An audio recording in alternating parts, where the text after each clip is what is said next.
As always, I shall start with a little bit of housekeeping. The meeting will be recorded and posted onto our page. Therefore, those of you who do not wish to be seen, please feel free to turn your video off now. There will be, as always, an open Q&A session immediately after. To ensure that we can run this as smoothly as possible and to give everyone a chance to ask their questions, could I ask that you use the hand up icon on Zoom and wait for your name to be called out. You may then unmute yourself, ask your question, but please don't forget to mute yourself again after. Before I introduce our next speaker, we are once giving away 2 of our bespoke Freemasons Without Borders mugs. Now, for a chance to win, please answer the following question. How many guitars does Right Worshipful Brother David Powell own? Please type your answers in the chat section, and as always, the first 2 correct answers will win. Now, to introduce you to the Right Worshipful Brother David Powell. David began his Masonic journey in April 1995 and was initiated, passed and raised in Crystal Lodge 4562. As David climbed the winding Masonic staircase, he accomplished many great feats and holds the rank of past Provisional Grand Senior Warden. David is also a member of the Holy Royal Arch Chapter, Red Cross of Constantine, Royal and Select Masters, Rose Choir, Order of the Secret Monitor, Scarlet Cord, Knights Templar, Royal Ark Mariner, and last but not least, Mark Master Mason, where he was appointed as Provincial Grand Master in the province of Monmouthshire in June 2018. Just to give you a feel for the type of character that David is, he was the installing master at the consecration of Mark Internet Lodge number 1975 in June 2015. A lodge, brethren, which has a membership of circa 290 members from all over the world. As the installing master, David was given the honorary membership. However, his passion is such that David decided to resign as an honorary member and instead became a fully fledged member of the lodge thereafter. David is a retired mental health nurse and is married with 2 children and loves spending time with his grandchildren. He is an avid music lover with a passion for guitars. David was also a lecturer for 15 years. His passion, desire, and commitment to both his family and Masonry fill endless joy. Right, Worshipful David, it's over to you. Well, thank you, Brother Amit. I'm not sure I recognise the man that you just described. You said you've described me in such glowing tones. Thank you for joining me, brethren. I'm quite knocked out by the size of my audience. I usually get about 20 brothers. Most of them are asleep. I hope to keep you awake. This talk, I won't call it a lecture. This talk that I'm delivering to you tonight, this afternoon, is one that was compiled by me in about 2007, 2008, when I was the secretary of a sleepy little Mark Lodge in the Western Valley of Monmouthshire in Wales. And we used to struggle for work. We didn't have too many candidates at the time, and I used to have to try and provide some kind of Masonic advancement, some kind of entertainment, some kind of instruction for the brethren as the secretary. And one day, I was in the dentist's in the little town of Cwmbran, and there was a magazine, a Time magazine on the table. I picked it up, and there was an article in there which drew my attention and actually led to the compilation and composition of this particular talk.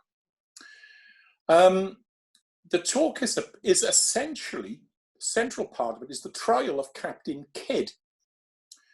Captain Kidd was tried for piracy in 1701, but his trial casts a long shadow for a variety of reasons, which I hope to impart upon you. And yes, there is a Masonic significance to it, which I've checked out with leading historians on this particular subject, who say that, yes, the things that I'm talking about were very real issues of the day. The vast majority of what I am talking about is supported by historical fact. Some of it, which I will freely acknowledge along the way, is conjecture. We would have to join dots to see some of these things, but the vast majority of it is supported by historical fact. The time that we are talking about is a very interesting period in British history, in maritime history, and in constitutional history, but also in Masonic history too. So I hope that I'm able to take you with me on this particular journey, and obviously I will try and answer any questions at the end. And I want to start by saying that I'm going to bring you to 1984. And in 1984, off the coast of Cape Cod in America, a wreck was discovered.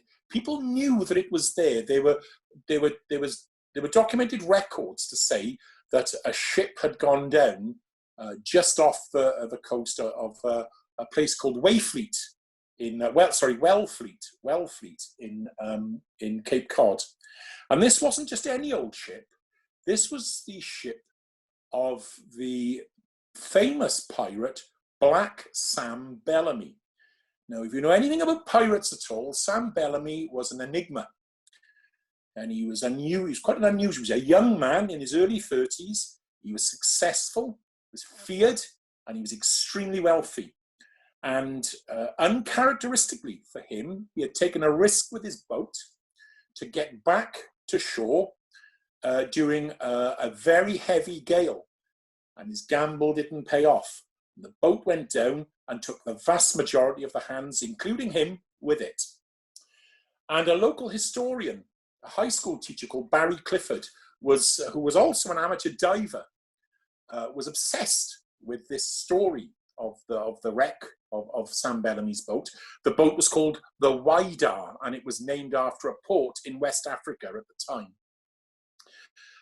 That gives you a clue about what the boat might have been used for before Sam Bellamy picked it up. He used the technology of the day, and he located this wreck.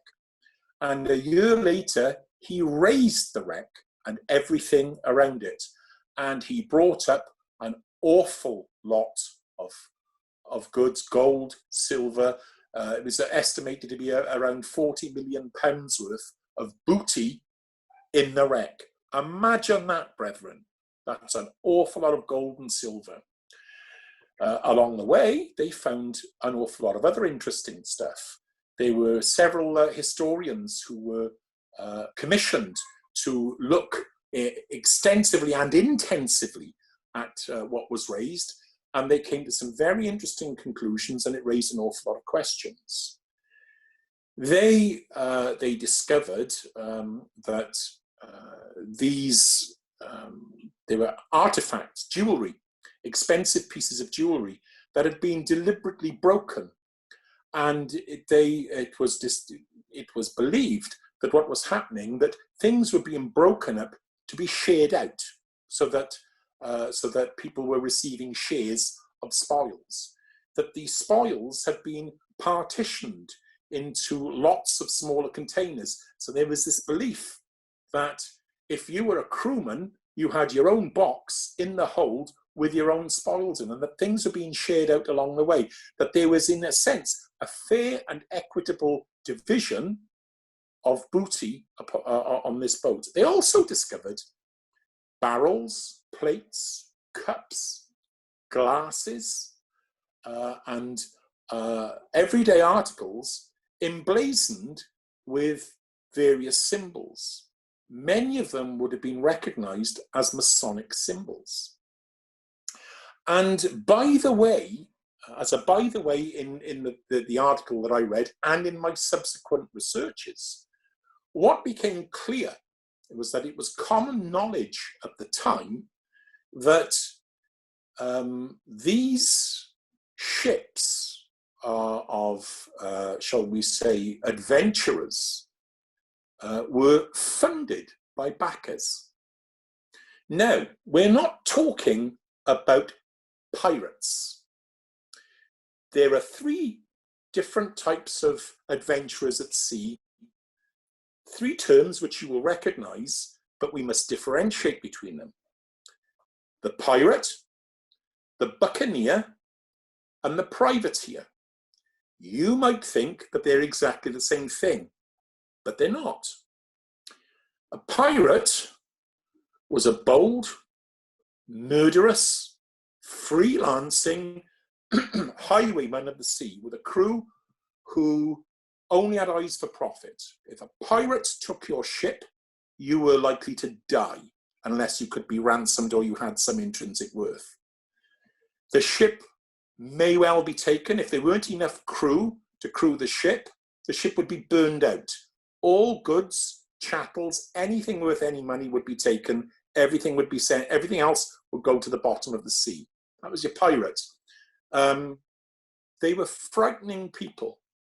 They usually sailed around in big ships of the line with lots of guns. They were good at what they did, and they were feared by the navies of the world, who wouldn't go up against them, and this is actually recorded fact in Royal Navy records, who wouldn't tackle them unless they were 3-1 in superiority. That tells you a little bit of something about what these people could be like.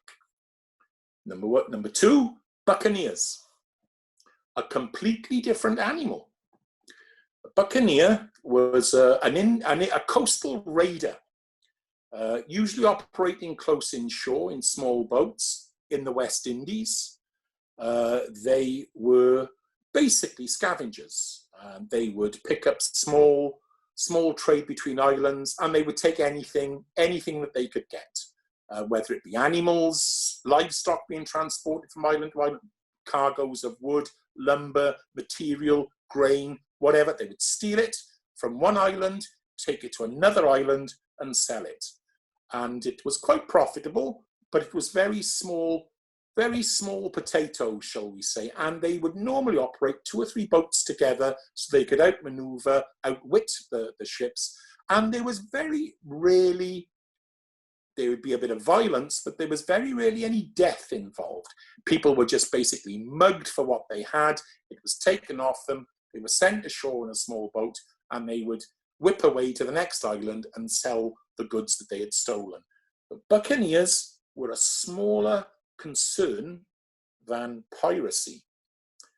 Thirdly, were your privateers. Very interesting people. It was a commercial enterprise. It required a good captain, it required a determined crew, and what you basically had were ships of experienced sailors and fighters.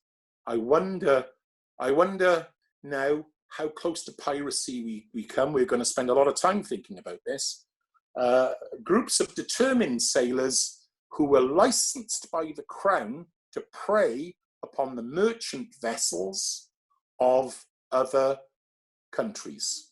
So if you were an English privateer, you were entitled to prey upon the merchant ships of France, Spain, actually, in fact, anybody who wasn't British. But even the Dutch, except that when William of Orange came into power, they were no longer allowed to prey upon the Dutch. The other thing about privateers was that they were subject, an English privateer was subject to the beck and call and was expected to acquiesce to the Royal Navy.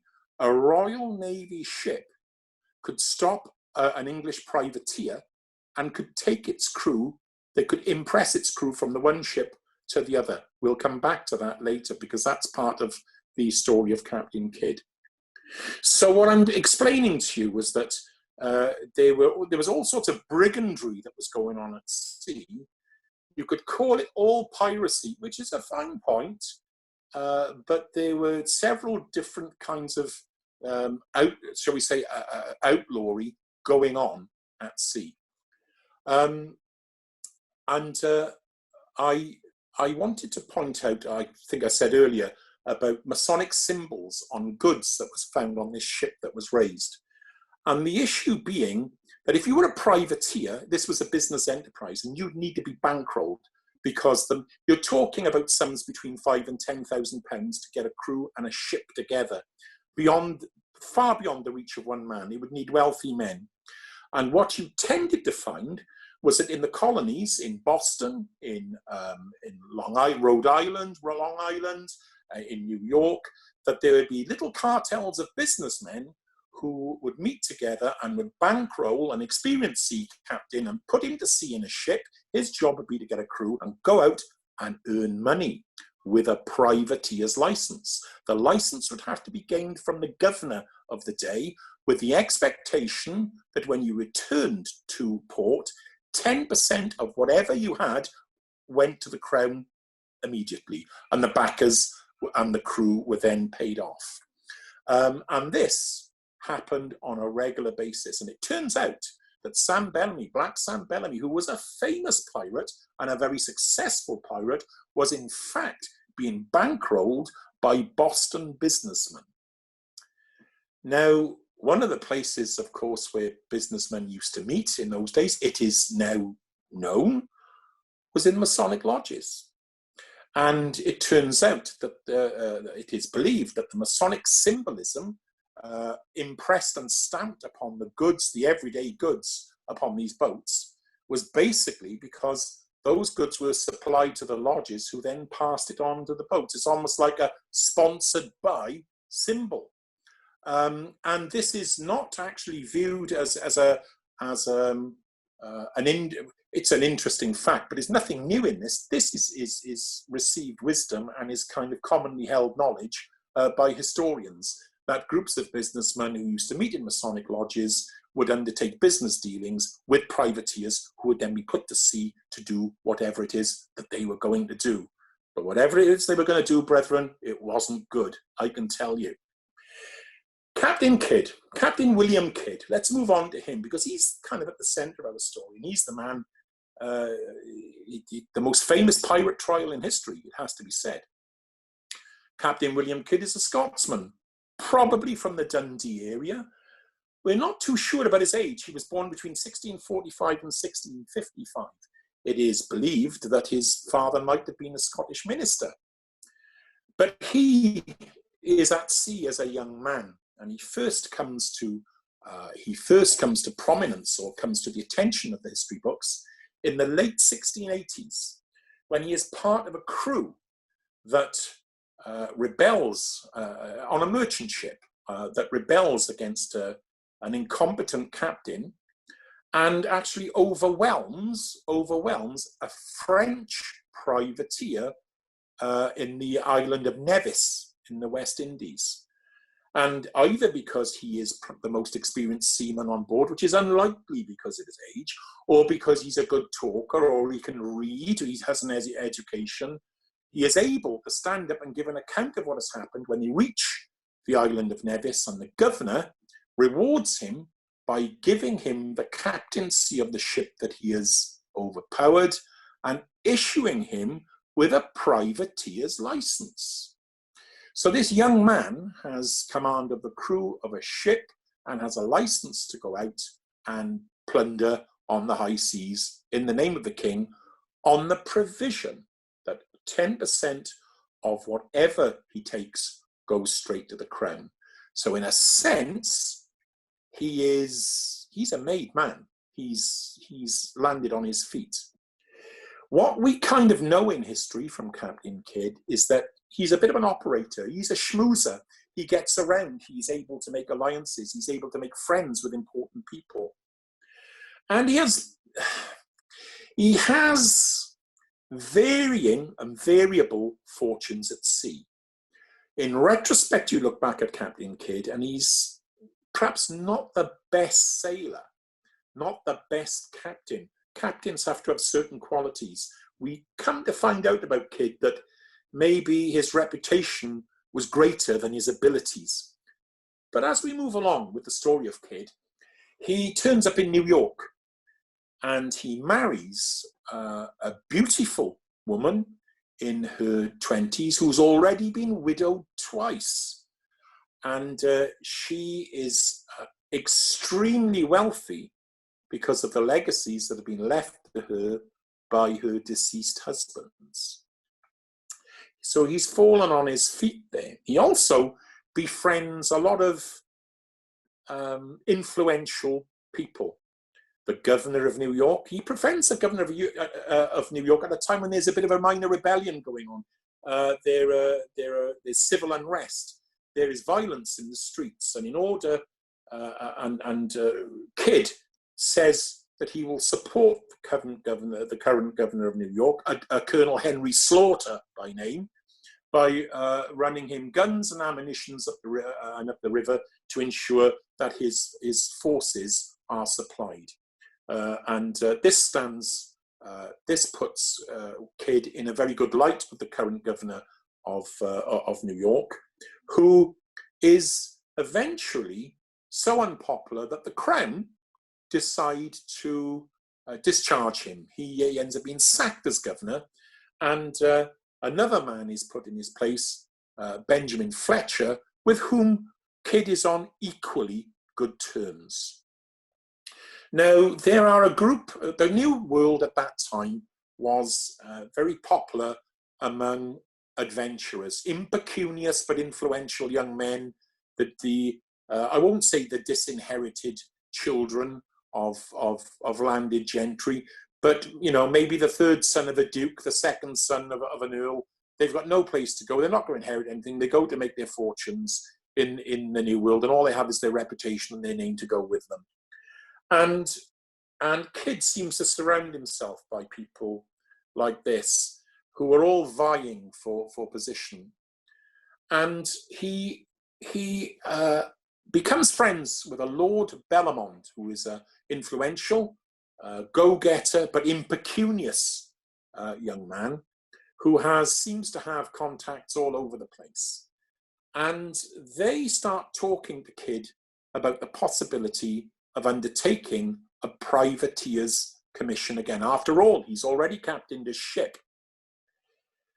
And they obviously have big ideas. We're talking now about a time when Spanish treasure ships are plying the Spanish Main across the Atlantic, carrying millions of golden dollars with them. And when I say golden dollars, the term dollar does not refer at this point to the American currency, which doesn't really exist.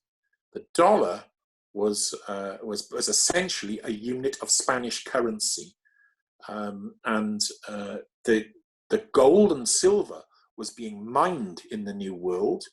The coins were being struck they weren't taking all back to Spain. They were taking minted coins. I mean, there was real fabulous wealth to be had to anybody brave enough to attack a treasure fleet or pick off a ship. You could be very, very lucky. And many of these pirate captains and privateer captains were lucky.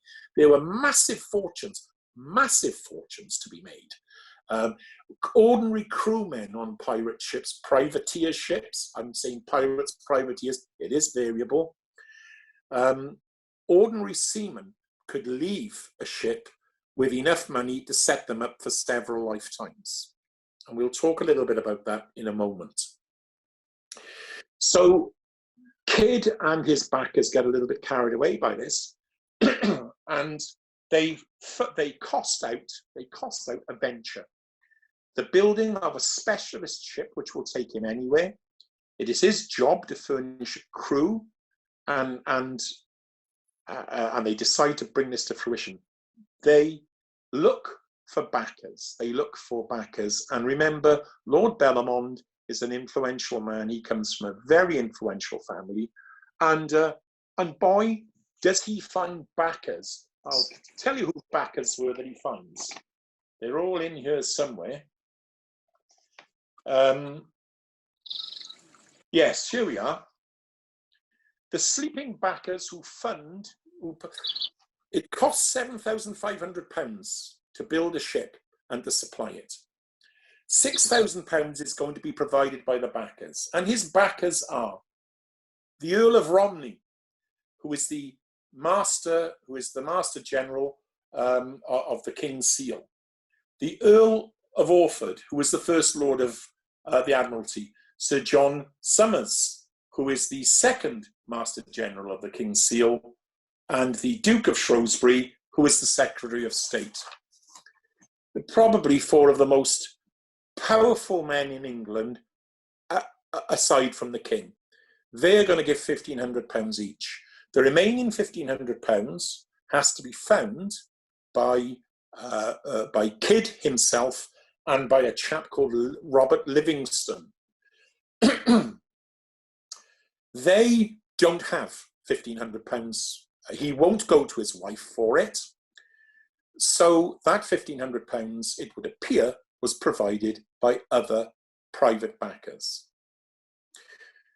From what we know of Robert Livingston, those private backers, for private backers, see businessmen sat in a Masonic lodge in New York. Hence the symbols, or all over everyday goods and chattels on these boats. Well, the boat, the Adventure Galley, if any of you know anything about Captain Kidd, you will know that his boat famously was called the Adventure Galley. It was a vessel that carried 40 guns. Think about that, brethren. It was equivalent to the second largest ships in the Royal Navy. It could have put up a fight anyway. 40 guns on that boat. It also was equipped to ship oars so that it could be rowed if it became becalmed. And that tells you where they were intending to operate the boat. That boat was intended to operate in the Red Sea and the Indian Ocean so that it could plunder the Mughal Emperor's treasure galleys. This was a serious undertaking. People were really thinking about the rewards here. Well, off goes Captain Kidd, but before he reaches the end of the River Thames on the first voyage, he's stopped by the Royal Navy and they take 30 of his crewmen. And he's left to go. He hasn't got enough crew to actually undertake his voyage. He has to already go to New York to pick up 30 men to replace the crew that he's lost. And that kind of sets the seal on the voyage. He goes away for several years. And it's almost like trying to follow the first Apollo mission. Has anybody heard of Captain Kidd? Where is he now? What has he done? People are talking. There are rumors. He's taken this ship. He has fabulous wealth. He's going around the world. The tales of daring do. People are very interested. This was a highly public endeavor. But he has kind of disappeared from view. And people begin to ask questions. And he realizes, he picks up on the grapevine along the way that there are great expectations of his voyage. And as he comes back home, begins to come back home, some strange things happen. There are tales of him hanging around in the West Indies, hanging around in Madagascar. And when he turns up at New York in 1700, he doesn't turn up in the Adventure Galley. The Adventure Galley is gone. He's in a smaller boat, which disappointingly doesn't seem to be laden with the extensive riches that everybody thought. When the plunder is reckoned up for sale and for valuing, he only has £30,000 worth of goods, which, when you consider that the original bankroll for the voyage was £7,500, actually is 4 times as much. It kind of isn't bad. It's not a bad return. But they were expecting millions. He's arrested. He's arrested for all kinds of charges, but the most serious are piracy on the high seas, which is ironic, I think, and murder. He's arrested for murder.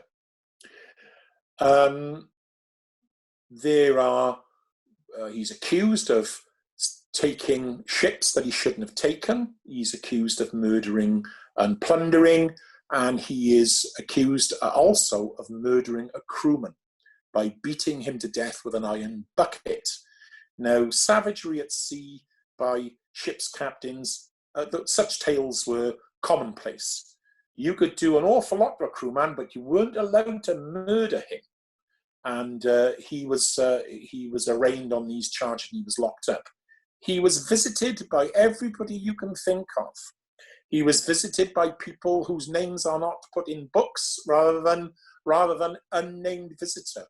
who are these unnamed visitors who were visiting? He went to the governor. The governor, when he arrived back, was Lord Bellamont, one of the people who had been influential in setting him up in the first place. Lord Bellamont is furious and embarrassed. Where is the money, kid? What have you done with it? And of course, he can't tell them. He says, well, look, this is what I've done. This is what I've taken. Now, you see, if you're a privateer, to prove that what you've done is legal and within the bounds of your warrant, every ship that you capture, you have to take the papers of the ship to prove that you have seized it and that whatever goods were in on that bill of lading are actually in the hold of your boat. He hands over the papers of the ships that he has taken. They subsequently disappear and they're not produced at his trial. Groups of people are turning up wanting to know what he's done with the goods. He is transported from New York to London to stand trial for his life. Kidd, at this point, is not terribly worried because he rather naively believes that his backers are going to step in and save him. His backers are frightened to talk about it. They're embarrassed. They don't save him. The trial is a debacle. Evidence that he originally produced in New York is not available. People are standing up and saying all sorts of things about him who can't even be proven were on the boat that he was sailing on. And he is found guilty. He is in deep, deep trouble. He is sentenced to hang. 5 men stand trial with him, original crew members. 4 of them are acquitted, and 1 of them is sentenced to hang with him. A man called Darby Mullins is sentenced to hang with him. The day of the execution is ghastly. It's dreadful. He is dead drunk when he's brought out of the cell. He's been filled full of rum. He's put in a cart and he's paraded through the streets of London to baying crowds who are throwing manure and rotten fruit at him. This is all recorded, brethren. He can barely stand. He is so drunk. He is taken to the wharf side of the River Thames. A rope is placed around his neck and he is strung up. The rope is rotten. It breaks. He falls into the mud. He's rolling in the mud at low tide in the Thames. People are shouting for him to be spared because the execution has failed. But there's no way that Kidd is going to get away with this. People want him quiet and they want him out of the way. He hasn't spoken about what's happened to the money. And anyway, the Crown wants shot of him. They pull him out of the mud. They put another rope around his neck and he swings. And that's the end of William Kidd.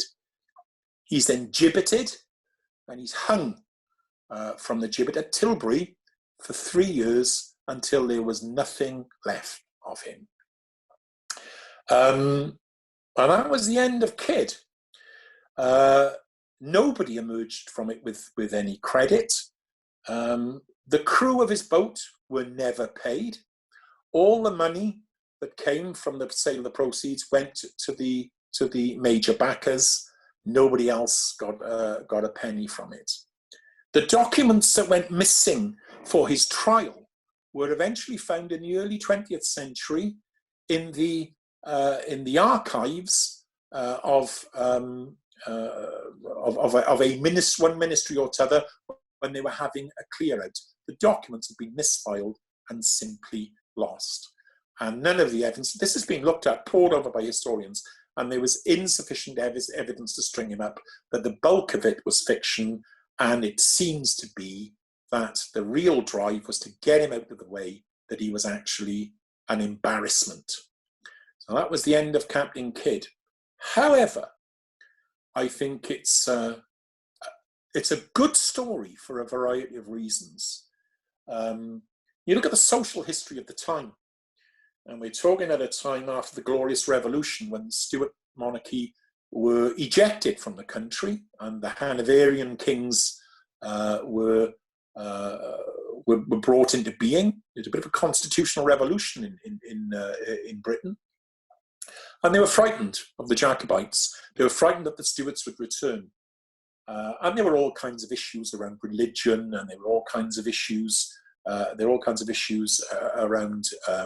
the various affiliations at the time, and it became fairly clear that certainly abroad, the only place where people could meet and not fear that there would be prying eyes and ears were in little places. We're in Masonic lodges. Masonic lodges were, shall we say, they proliferated in the New World, generally by adventurers and soldiers, people who had become Masons in the armed forces, people who had left the army, and they took their Masonry with them, and they found groups of men to sit and talk together, and lo and behold, there were businessmen among them.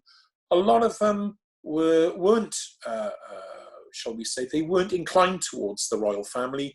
They were Republican. They wanted to rule their own country, certainly in America. And this gave rise to all kinds of dissent and all kinds of dissatisfaction. The other thing about it, which is very important, is that the Jacobite cause, the king over the water, King James, who wanted the Stuarts wanted to come back, that took bankroll and it needed money. And it turned out that one easy way to get money legally was to fund privateers to go and grab ships from all over the seas. 10% would go to the crown, anything left would go to the backers, who would then shift substantial amounts of money to the Jacobite cause in France at that time. And that was the money that funded the 1715 rebellion, and later on, there was a 1745 rebellion, but as I'm about to tell you, that wouldn't have been funded by privateers. The issue, and it was well known in Whitehall and the civil service at the time, the issue by the end of the first decade in the 18th century was that people were aware that privateers were actually a Jacobite navy, and that they were garnering money to fund rebellion. And the other thing was, the privateers were frightening people. They were no better at all than pirates with a license. They couldn't be managed by anybody. They were too big, they were too powerful, and they were too good. Royal Navy ships wouldn't go near them. They fought harder, they fought better, they were better tacticians. The crews were highly motivated. Remember, 30% of men in the Royal Navy were pressed. They didn't want to be there in the first place. So they saw a pirate ship or a privateer ship coming over the horizon. They didn't want to fight them. They'd let them go. And this was a problem. They had to be got off the high seas, and they were. Queen Anne started it. The trial of Captain Kidd, in a sense, actually highlighted what the essential problem was with privateers, that they weren't really guns for hire, they were working for themselves. And there was this dawning of realization that they created a monster that they couldn't control. And you got to remember, I'm not understating this. Sam Bellamy, Stede Bonnet, Blackbeard, Edward Teach, Thomas Tew, Henry Every, these men were feared. They were feared. They were pirates, they were feared. They were privateers, but they were pirates. They had up to 120 men on a boat. Some of them would have 2 or 3 big ships. They could take a port town if they wanted. They could sack a port town if they wanted. They feared nobody. They were good tacticians. They were motivated. They were better trained because of their very warlike experience they had had. They were almost unstoppable. And in a sense, the governments of the world at the time, the English government, the French government, the Spanish government, were probably fortunate that these people actually didn't get together and make a more concerted effort, because they would probably, from a maritime point of view, have constituted an unstoppable force. The other thing to remember is that the Royal Navy hated privateers for another reason. Because ship's captains of the day were brutal.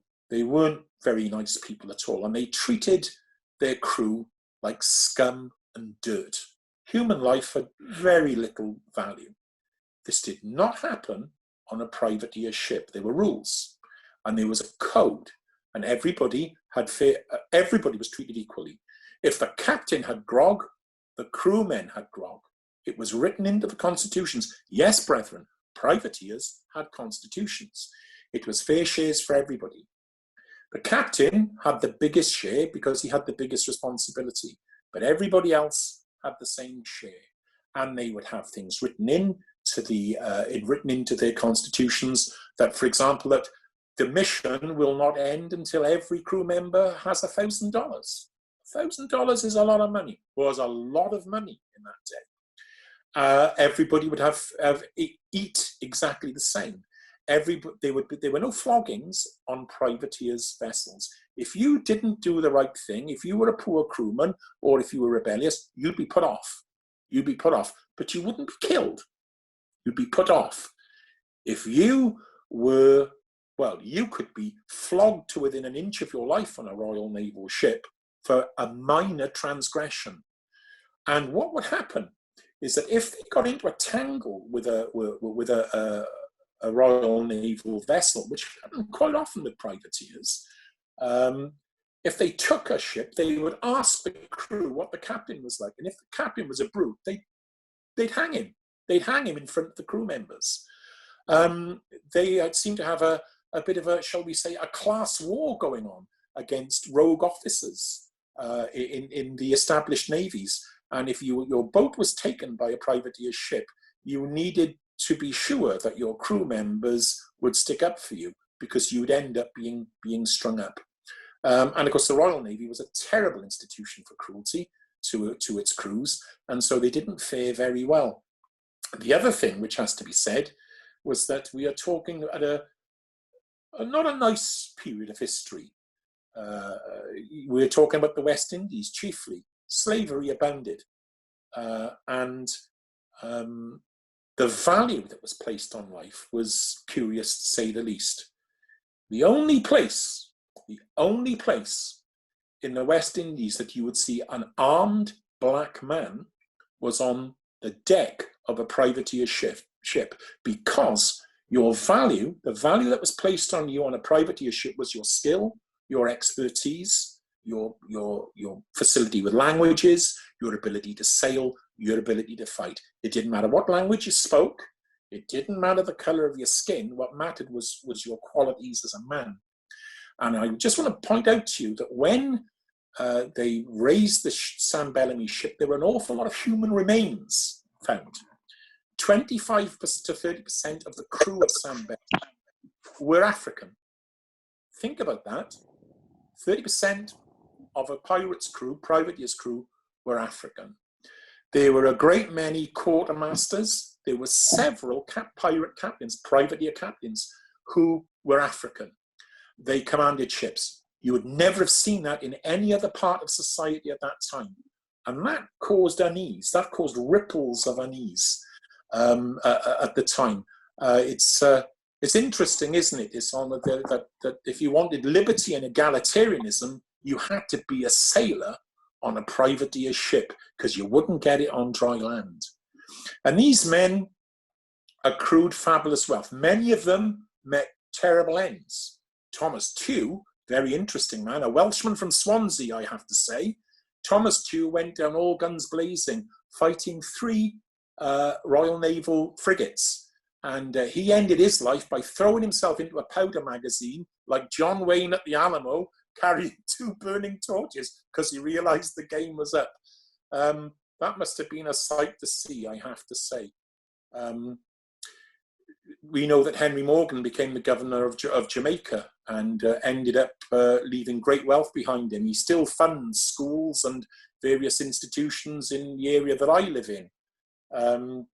But Captain Edward Teach, although killed as a pirate, was actually a huge landowner in the county of Somerset in England. These were very interesting people, and these were very interesting times. I'm going to come to an end there, brethren. I've talked for long enough. I've overrun my talk. I'm happy to answer any questions that anybody wants to ask if I can. David, thank you very much for that. I've got a question from a worship brother, Werner. Isn't it true that several privateers held letters of marque from several countries so that they could pray effectively on both sides of the wall? Absolutely. It didn't.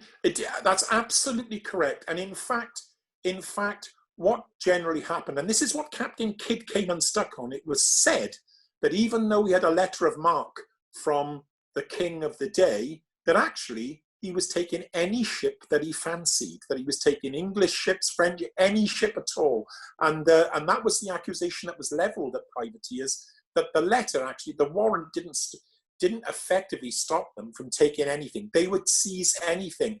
And of course, if they seized a ship that they shouldn't seize, they would kill everybody and send them to the bottom so nobody would ever know. Remember, brethren, dead men tell no tales. Yes, David, it's not a question. It's Robin again from Huguenot. It's not a question, but just observations, particularly for the West Countrymen. Of course, Drake was undoubtedly a privateer. And one of the tricks that he did do was when he returned, he'd pull into the harbour in Plymouth and go as far as he could with the ship. He rowed up the Tamer almost as far as Colstock to get to Tavistock, where he had his house that was given to him by the Crown. And he'd leave some of the stuff that he wanted there before going on and giving the rest to the Queen. That's And, Robin. Yes.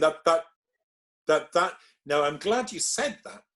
One of the things that I didn't mention was that one of the charges levelled against Kidd was that he dropped goods off along the way, so he didn't have to declare them; he could keep them for himself. And this was actually true. He'd actually done that. He had dropped off a proportion of his booty in a port, in a warehouse, on his way back to New York. And this was apparently fairly common practice as well. And of course, you will remember about Captain Kidd that there are rumours of a great fortune buried on Roanoke Island off the coast of America. There are rumours of a great fortune being secreted there. And further. Sorry, we've got some questions that need to be answered. Can we move over to Sri, please? Sri, if you can unmute yourself, thank you. Thanks, Amin. Thank you, Brother Powell, for that. Two quick questions.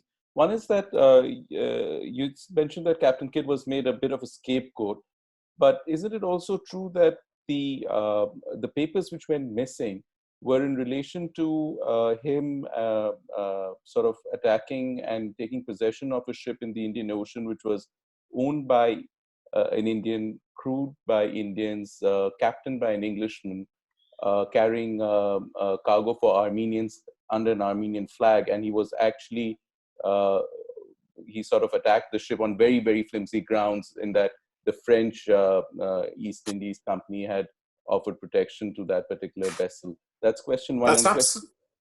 That's absolutely right. I think the ship was called the Quaidar. Yeah. That's absolutely right.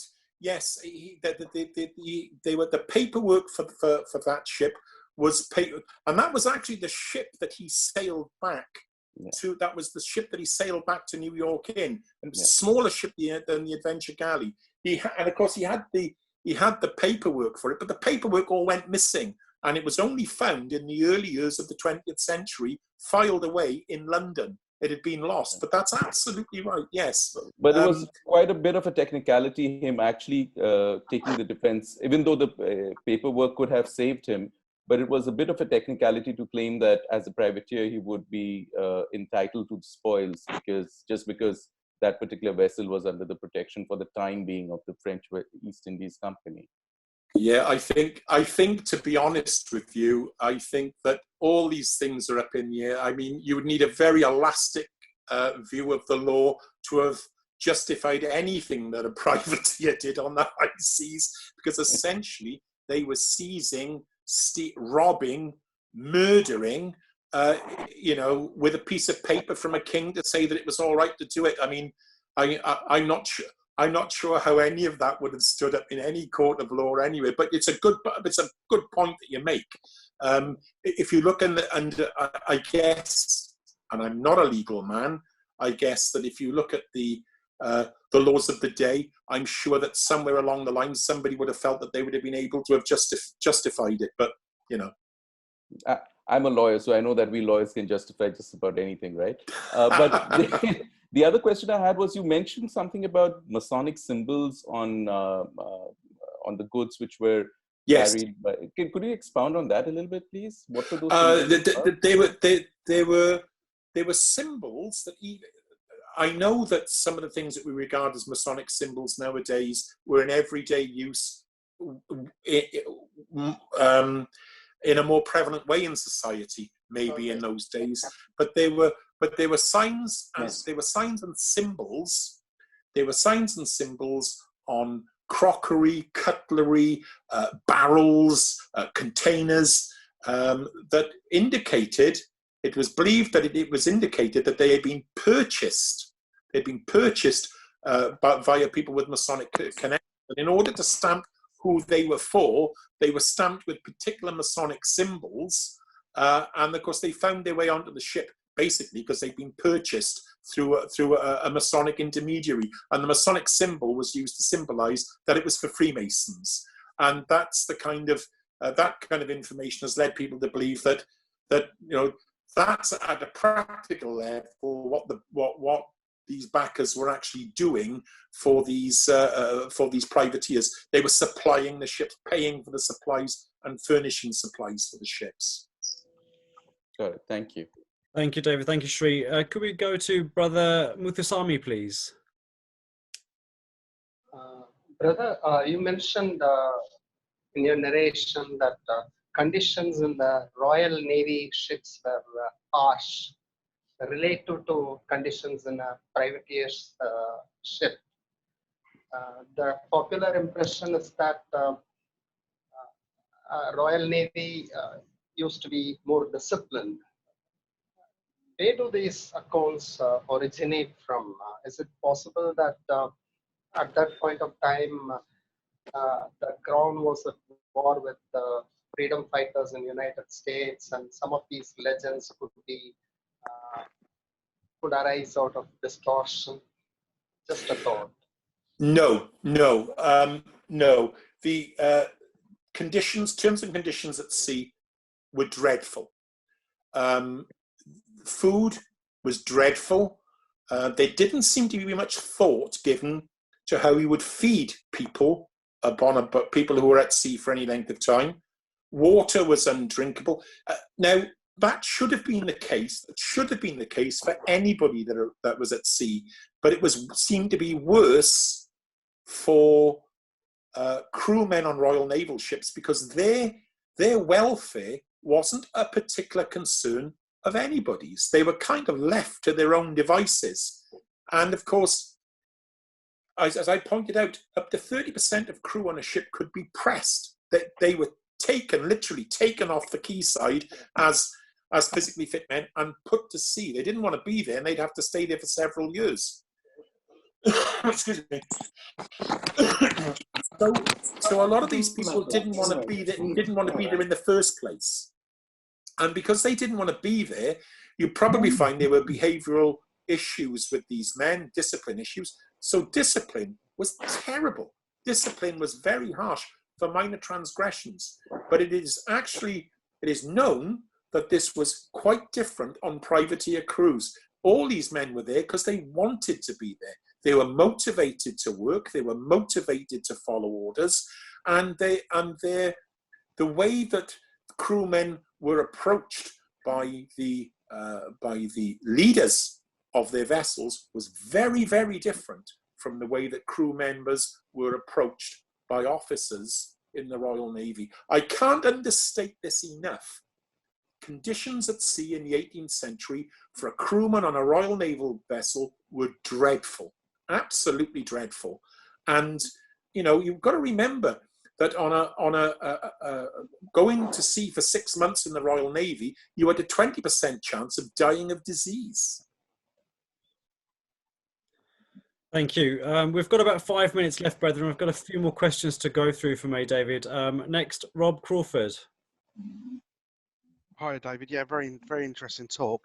You mentioned that it would cost £7,500 to get the ship ready and up on the high seas, let's say. How much does that relate to in nowadays money? You know, how does that relate through? It's just to try and obviously yeah. I should know that, and I don't. I have the information somewhere. But I'll tell you what it bought them. It bought and supplied the Adventure Galley, which was a boat with 40 cannons. That was a big ship. So I mean, you've got a lot of bang for your buck there. Yeah. It was a lot of money. £7,500 was a lot of money. But remember that they were crews of privateer ships who were coming home with $1,000 golden dollars in their pockets. That's a lot of money too. And this is off one period at sea. So the rewards were tremendous, provided you were successful. And there's something I just want to say there, quickly if I can, that captains, these missions depended on their captains, and a pirate captain, a privateer captain, apparently the tasks of a privateer's captain was to exercise good judgment, careful choice of target, care of crew, that meant food, safety and compassion, equitable division of spoils, and knowing when to stop, apparently. Thank you, Rob. If we could go to Cedric, please. Yeah, good evening there. Many thanks, sir, for the informative talk. Just on ship security, were Royal Marines, or any naval infantry elements deployed as naval security on ships in order to prevent mutiny and to maintain discipline amongst the crew? Royal Marines have been on. I'm not an expert on these matters, but I know that Royal Marines have been on ships for some centuries for that very purpose. But having said that, a handful of Royal Marines on a ship in the 18th century would have had their work cut out. If they'd have been attacked by a determined group of men who wanted to take the boat. Considering that up to 30% of the men on the vessel that they were on would be running in the other direction because they'd be scared stiff. Thank you, Cedric. Right, we have final two. Can we have Harry Bilston, please? Harry, are you still with us? No? Okay, could we have Ted? I'm still muted. Sorry, I was chatting away and my microphone was switched off. Harry, go for it. Just very quick question. It might be slightly random, but do you know anything about a pirate called John Rackham? He was known as Calico Jack. Calico Jack, yes. Calico Jack Rackham. Yes, I've heard of him. Yes. Yeah. I don't know lots of details about him, but he was a colourful character and he was quite a determined character. He was feared. Calico Jack Rackham. Yes, I have heard of him. Yeah, the only reason I mention it, his some number of greats grandson is the drummer with my band, and it's a constant brag for him that he's the last surviving member of this pirates dynasty. So sorry, completely. Yeah. That's what a great story. Yeah. Yeah. Well, we're just across the water in Weston-super-Mare, so I'll introduce you to him sometime, David. Hey, that'd be great. I come over that neck of the woods on a fairly regular basis. Well, I'll tell you what, I'll look you up, Sam. I'll let you have my number. You're very welcome at my lodge anytime, brother. Thank you very much. Brilliant. Thank you, Harry. Could we go to Ted, please? Ted Jacobson. Ted, I'm a brother from New York, the Grand Lodge of New York, member of many different lodges in New York. The speaker mentioned the name Livingston with regard to Kidd. Livingston is an important name in the Grand Lodge of New York. He became Yes, he is very important. Yes, yeah, I Chancellor know. Robert Livingston. Yes, And I wonder if was that the Livingston you were referring to? that is exactly the Livingstone that I'm referring to. I've left him out because of time, but there's a whole lecture on Robert Livingstone and his forebears that thank you for raising it. Yes. And I will say to you, it was Robert's Masonic connections were one of the things that that brought to light the fact that some of the backers of Kidd were Masonic and therefore quite possibly Jacobites, and therefore he was supporting a traitorous cause. So his association with Livingstone was part of his undoing, yes. Thank you so much. Brilliant. Thank you, Ted. And thank you for joining us. My pleasure. Thank you for permitting me. One final question, David. It's from Jay DaCosta, please. Jay, can we have you on?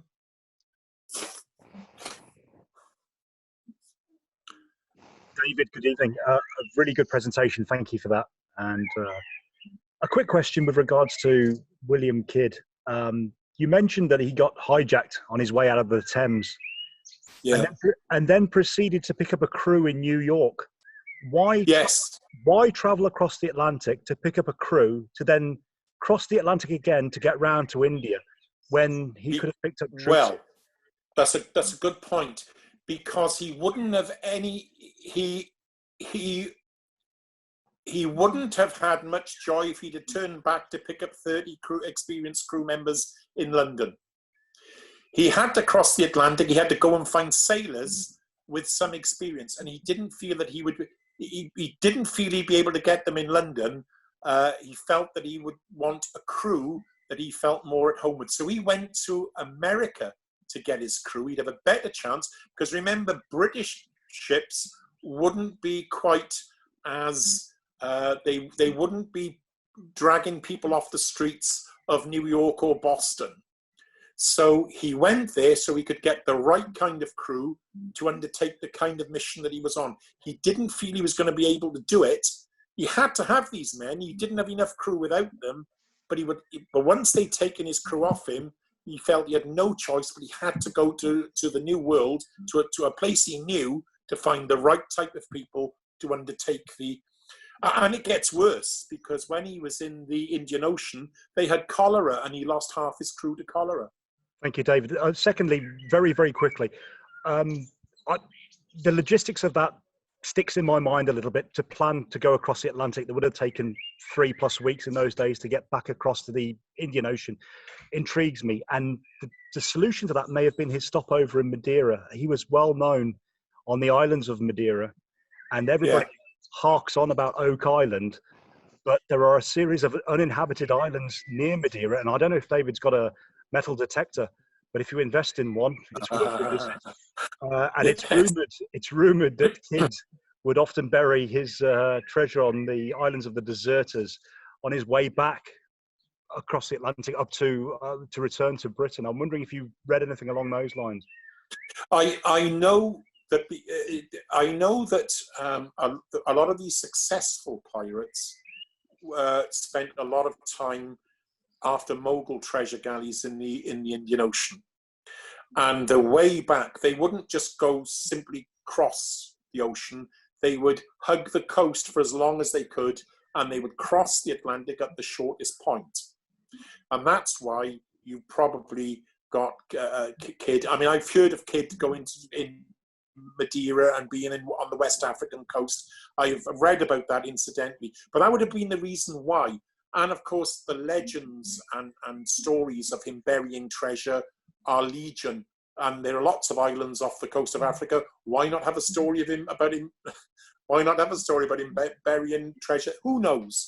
Who knows? I don't suppose we'll ever really know the truth about that, because the stories and the legends are just so huge, aren't they? Correct. Thank you, David. Thank you for a very good presentation. Thank you so much.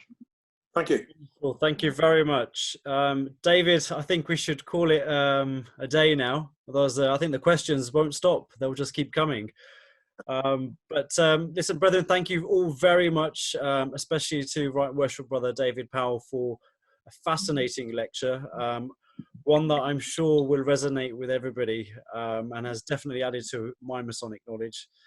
Brethren, just a quick reminder that we have the most distinguished companion, Ian Currans, Grand Summus of the Ancient and Masonic Order of the Scarlet Cord, on next week, talking and speaking all things Scarlet Cord. So same time, same place, same ID, same password. We hope to see you there. David, shamefully, nobody guessed it. Nobody guessed how many guitars you've got. They all tried their best, but they just didn't get it, which is great for me. I get to retain the cups till next week now. Who got closest? No. What I was going to ask you, Amit, don't I get a mug for beating the questioners? You do indeed. I mean, you get a mug just for being there, to be honest with you. So don't worry. Yeah. For being a lecturer. That's our way of thanking you. Have we given them the answer? Have we given them the answer? No, but I'm gonna go for it. 64. I've got 64 guitars, bro. Wow. All from Captain Kidd. We had a couple of close ones. Anish had 66. Nigel, I mean, I think he had everything from 1 to 100, to be honest with you, apart from 64. But he was close in at second at 67 as well. It was a good attempt, brethren. Thank you. Brethren, it's been a pleasure. Thank you very much.